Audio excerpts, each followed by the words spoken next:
"You're just not leadership material, Megan," my mother said, her voice carrying across the ballroom despite her measured tone. "Your sister has the presence, the business acumen. You're brilliant with technology, of course, but Vanessa understands people." A hush fell over the crowded gala. Hundreds of eyes turned toward our table. Investors, business partners, employees, all witnessing my public dismissal. The gold symbiosis, celebrating $250 million. Banner above the stage seemed to mock me as my mother handed Vanessa a ceremonial check for $1.5 million, her leadership bonus, for a company transformation she had nothing to do with. "Thank you, Mother. I'm honored," Vanessa said, rising to accept both the check and the thunderous applause that followed. I maintained my smile, raising my champagne glass in a toast, while something cold and hard crystallized in my chest. 6 months of sleepless nights. Thousands of lines of code written in my apartment after full work days at the office. A revolutionary inventory management system that had single-handedly pulled Anderson Supply Chain Solutions back from the brink of bankruptcy. All credited to my sister, who couldn't write a line of code if her life depended on it. My name is Megan Anderson, 29 years old, software developer, an apparently invisible daughter, despite having just saved my family's 70-year-old business from collapse. Anderson Supply Chain Solutions had been bleeding money for years, our outdated systems unable to compete with more technologically advanced competitors. When our biggest client threatened to leave, taking 40% of our revenue with them, I'd seen an opportunity to finally prove my worth to the family. The symbiosis app I developed revolutionized our entire business model, creating a seamless system that not only retained our major clients, but attracted dozens of new ones. In 6 months, we'd gone from the verge of bankruptcy to $250 million in revenue, a 400% increase. Tonight was supposed to be my moment of recognition. Instead, I'd been patted on the head like a good pet while Vanessa, with her MBA and natural charisma, was handed the keys to the kingdom I'd saved. "Speech," someone called from the crowd, and Vanessa stepped to the microphone, her smile dazzling under the ballroom lights. "Anderson Supply Chain Solutions has always been about family and innovation," she began. "The app that has transformed our business was truly a team effort, though I must acknowledge my sister's technical contribution." I nodded politely as she reduced 6 months of revolutionary software development to a technical contribution. As the evening wore on, I circulated through the crowd, accepting congratulations from people who clearly knew who had actually created symbiosis, regardless of my mother's public narrative. What no one realized, not my mother, not Vanessa, not a single person in the glittering ballroom, was that I had never actually transferred ownership of the app to Anderson Supply Chain Solutions. A detail that would become very, very important tomorrow morning. The Anderson family had been in the logistics business since my grandfather started hauling construction supplies in a single truck after World War II. Each generation had expanded the company, with my mother taking it national in the 1990s. It was always assumed that Vanessa, 5 years my senior, would eventually take the reins. She had the business degree, the polished demeanor, and most importantly, our mother's complete confidence. I was the family anomaly, more interested in computers than corporate meetings, happier coding in solitude than networking at business functions. My father, before his death 10 years ago, had been my champion. "Megan sees the future," he would tell my mother.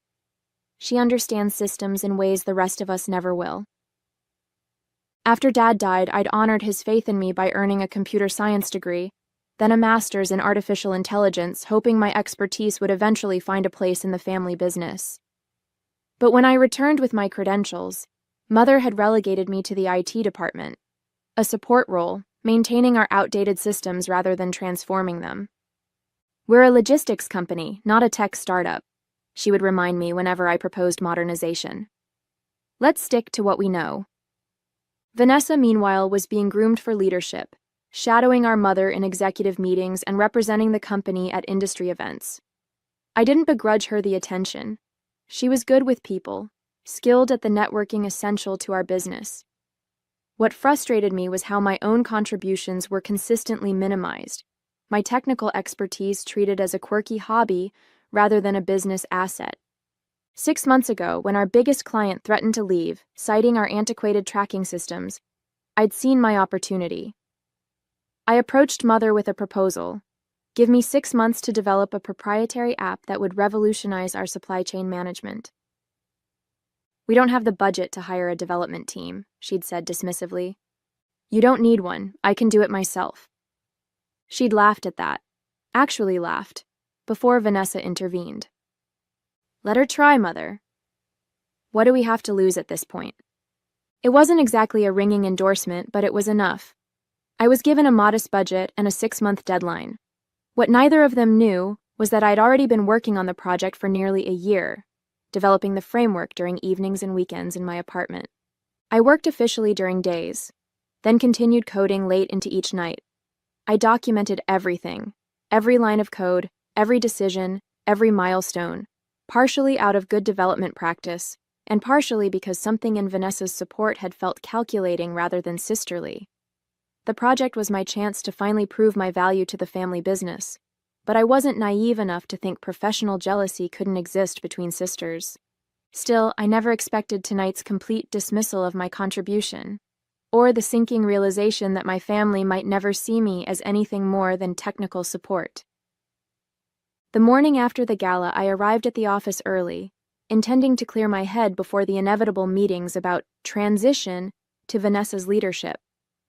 The development lab I'd been using was tucked away in the basement of our Seattle headquarters, out of sight, like my contribution to the company's survival. As I entered the lab, I was surprised to find Venessa already there, examining the whiteboard where I'd mapped the Symbios architecture. She hadn't bothered to visit once during the entire development process. Morning, I said, setting down my laptop bag. Admiring your handiwork? She had the grace to look momentarily embarrassed. Don't be like that, Meg. Last night was business, not personal. Taking credit for my work is pretty personal from where I'm standing. Venessa sighed, perching on the edge of my desk. Look, I know you did the technical heavy lifting, but Mother's right. This company needs a face people trust, someone who speaks their language. The clients relate to me.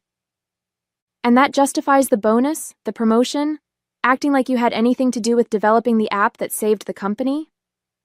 The app is company property, developed by an Anderson employee for Anderson Supply Chain Solutions, she said, her tone shifting from conciliatory to businesslike. Your salary was compensation for that work, just like any other project. The words hit me like a physical blow, not because they were cruel, but because they revealed how completely my family misunderstood both me and modern business realities. They genuinely believed the app automatically belonged to the company, to them, simply because I was an employee and an Anderson. I wanted to give you a heads up, Venessa continued, apparently interpreting my silence as acceptance. Mother's announcing the new executive structure this morning. You're being promoted to Chief Technology Officer. CTO? I said, momentarily caught off guard. It's a significant title bump from IT manager, she pointed out, and a 30% raise. We recognize your contribution, Meg, truly. But the company needs clear leadership, and that means you, I finished, because I'm just the tech person. She patted my shoulder as she stood to leave. I knew you'd understand. The board meeting starts at 9. Try not to be late. It looks unprofessional. After she left, I sat at my desk, staring at the complex system architecture on my whiteboard. All those nights, all that innovation, reduced to being the tech person, who should be grateful for a title bump while my sister took the real power and compensation. I opened my laptop and navigated to a folder labeled Symbios Legal. Inside was documentation I'd prepared months ago, but hoped never to need. Copyright registrations, timestamps of development milestones, the GitHub repository showing my sole authorship, and most importantly, the fact that I had developed the majority of the app on my own time, using my personal equipment. I had hoped my family would recognize my value on their own. That hope had died a very public death last night. Now it was time for Plan B. I pulled out my phone and called the number I'd saved but never expected to use. Heather? It's Megan Anderson. I need your legal services after all. How soon can you come to my office? At 8:55 a.m., I stood outside the boardroom, Heather Preston at my side. As one of Seattle's top intellectual property attorneys, her presence alone would send a message, but the documents in her leather portfolio would do far more than that. Are you sure about this? Heather asked quietly. Once we walk in, there's no going back to the way things were with your family. The way things were wasn't working for me, I replied.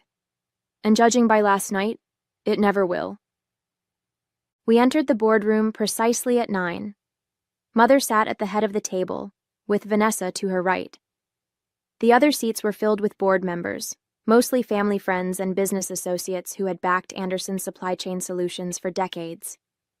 All eyes turned to Heather, clearly wondering who the stranger in the power suit might be. Megan, you're just in time, Mother said, her smile not quite reaching her eyes. And you've brought a guest? This is Heather Preston, my attorney, I said, taking a seat across from Venessa. I believe the first item on today's agenda is the new executive structure, which directly concerns me. The temperature in the room seemed to drop 10 degrees. Mother's smile vanished entirely. I wasn't aware you felt you needed legal representation for a family business discussion, she said coldly. I didn't either, until last night made it clear that family and business have very different definitions in this company. Mother glanced at the other board members, clearly trying to maintain control of the narrative. Perhaps we should discuss this privately first, Megan. Actually, I think the entire board should hear this, I countered. After all, they have fiduciary responsibilities to the company, and what I'm about to share directly impacts Anderson's primary asset. Heather opened her portfolio and distributed copies of a document to everyone at the table. This is a preliminary licensing agreement for the SymbioS application, which legally belongs to Megan Anderson as its sole creator and copyright holder. The room erupted in confused murmurs. Venessa snatched up the document, her face flushing as she scanned its contents. This is absurd, Mother declared. The app was developed for Anderson Supply Chain Solutions by an employee. It belongs to the company. Heather remained perfectly calm.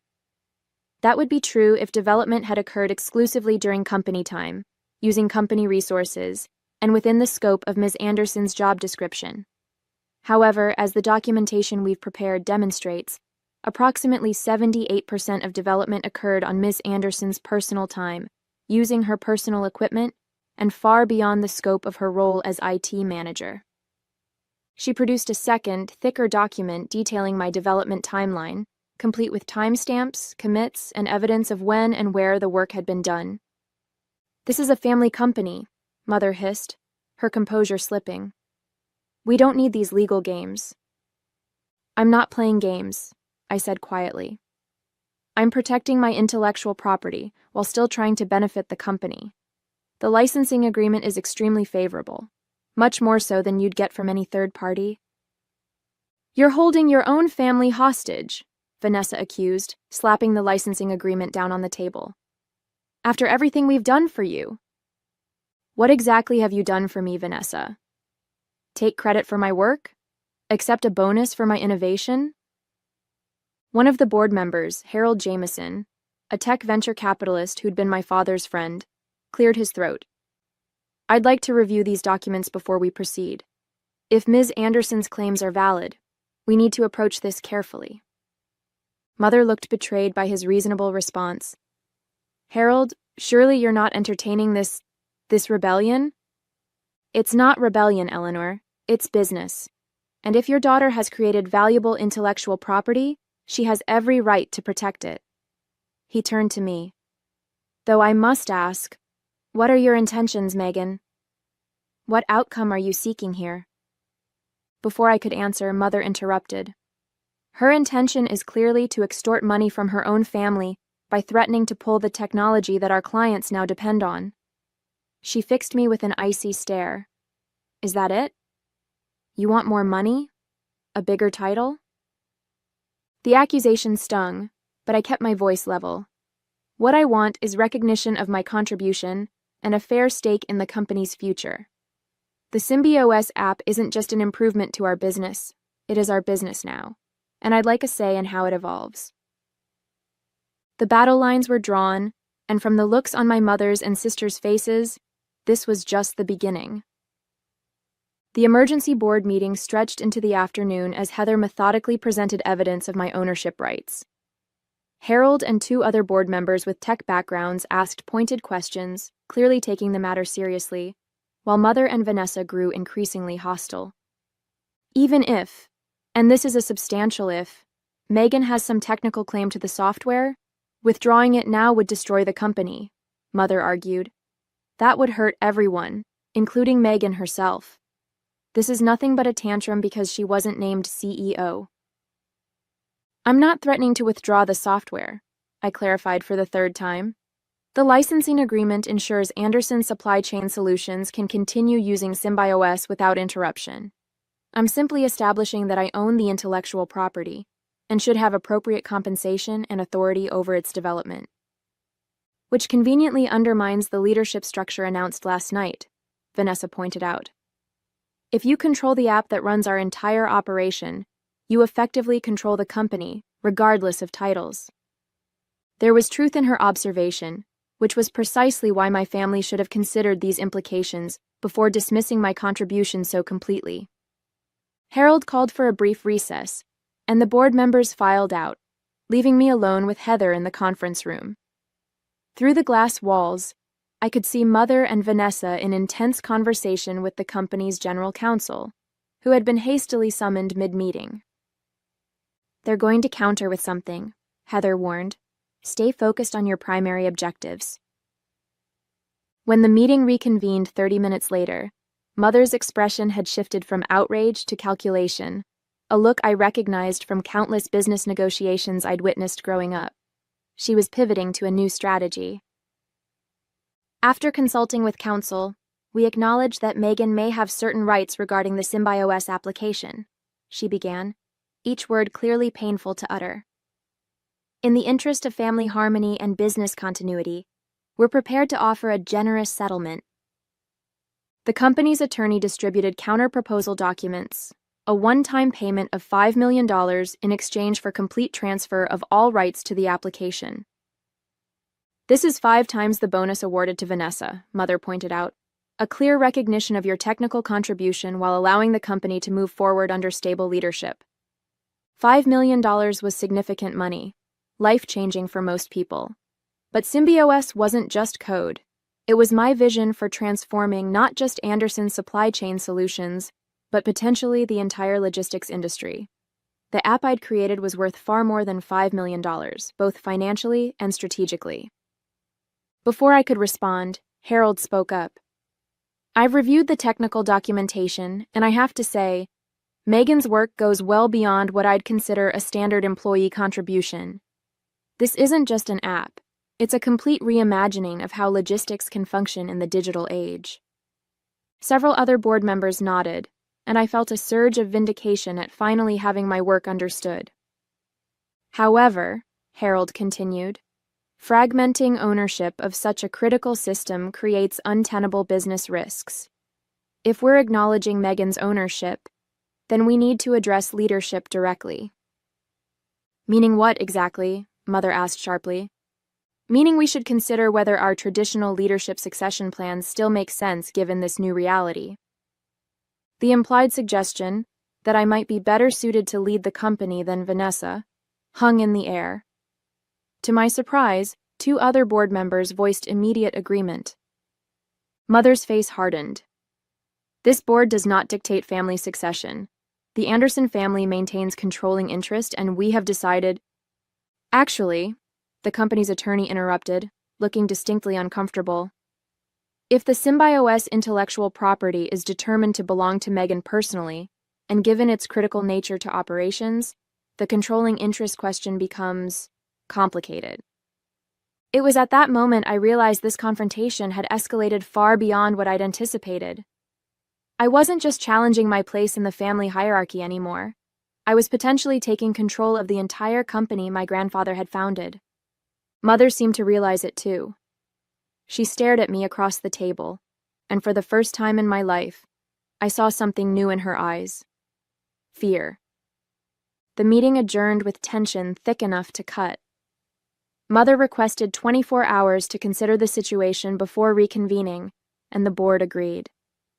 As everyone filed out, Venessa caught my arm. "What exactly are you trying to accomplish?" she demanded, her voice low.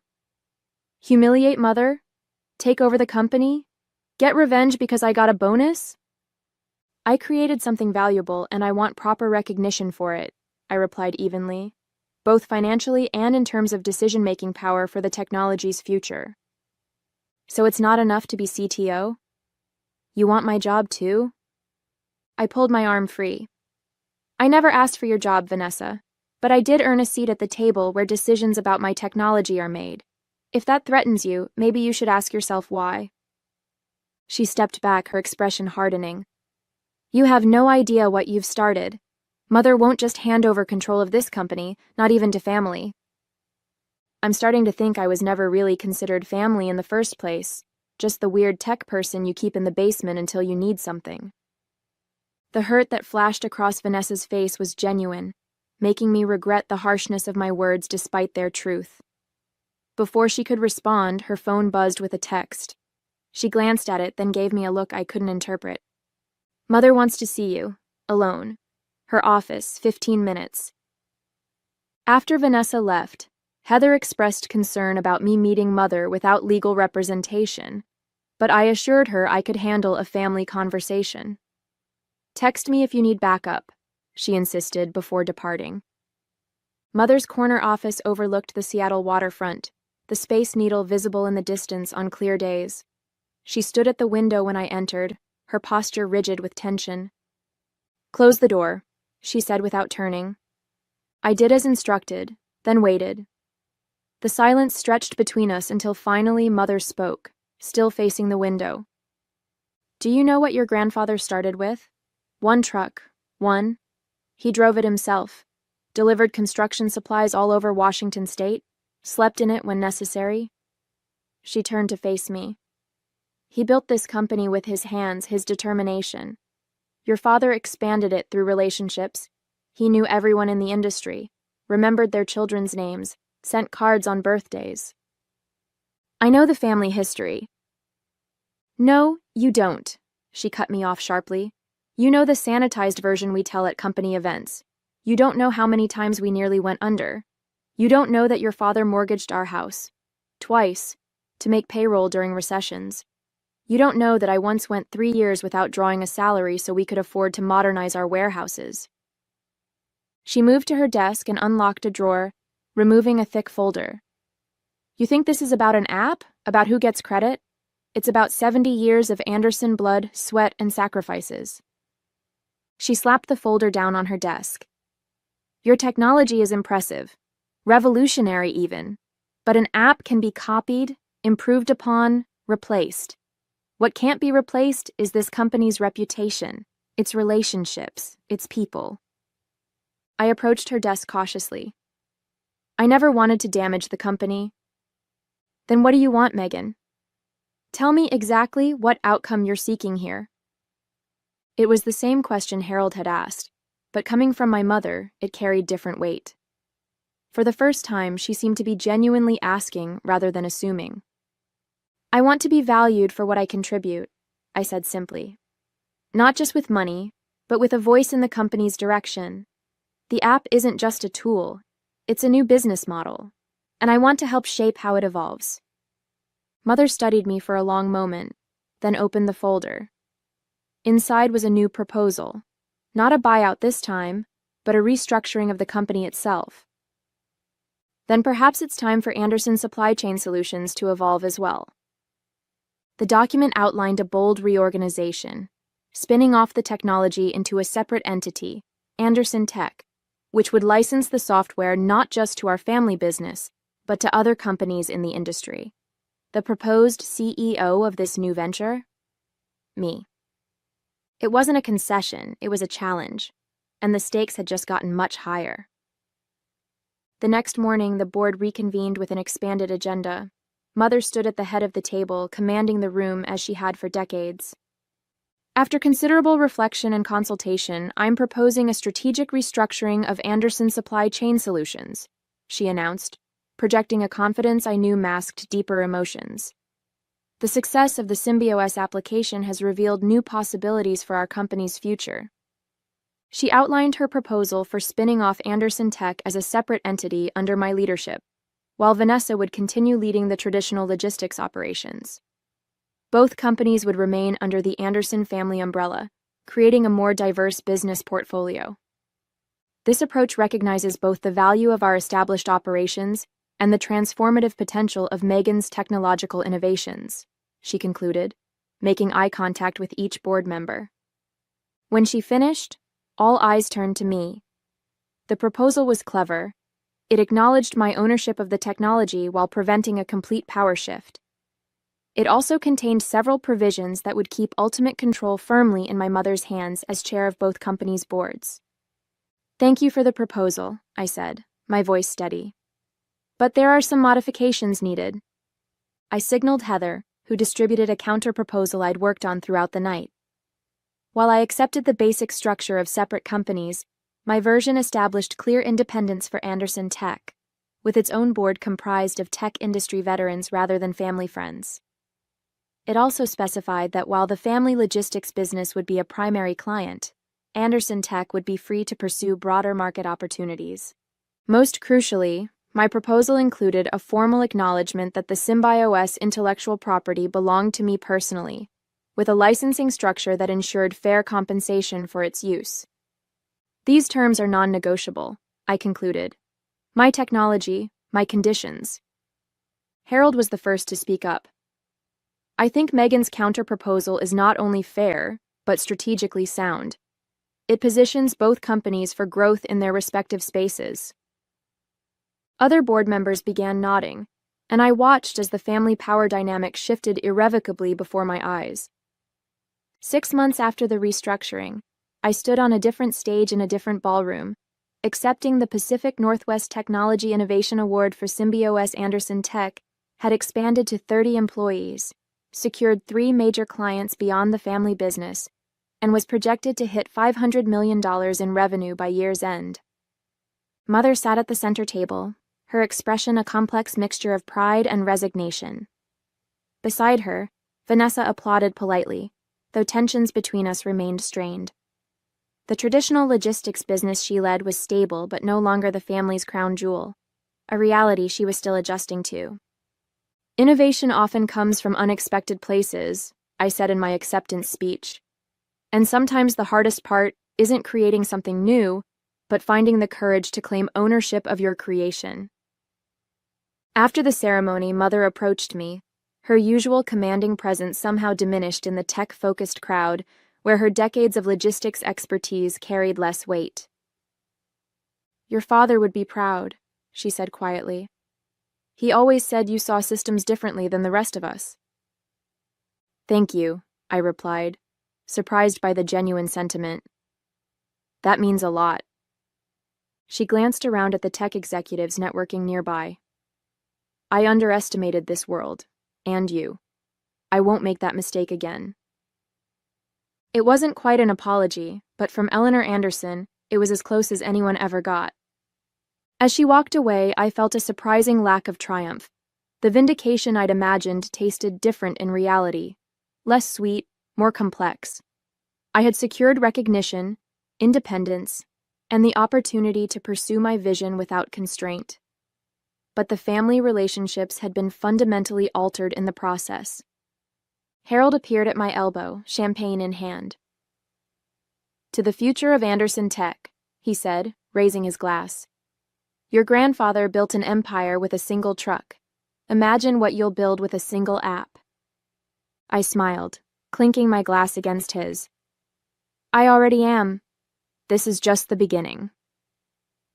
And as I surveyed the room full of people there to celebrate technology I had created, I realized that sometimes the most powerful revenge isn't about tearing others down, but about rising to heights they never imagined you could reach, and taking your rightful place when you get there.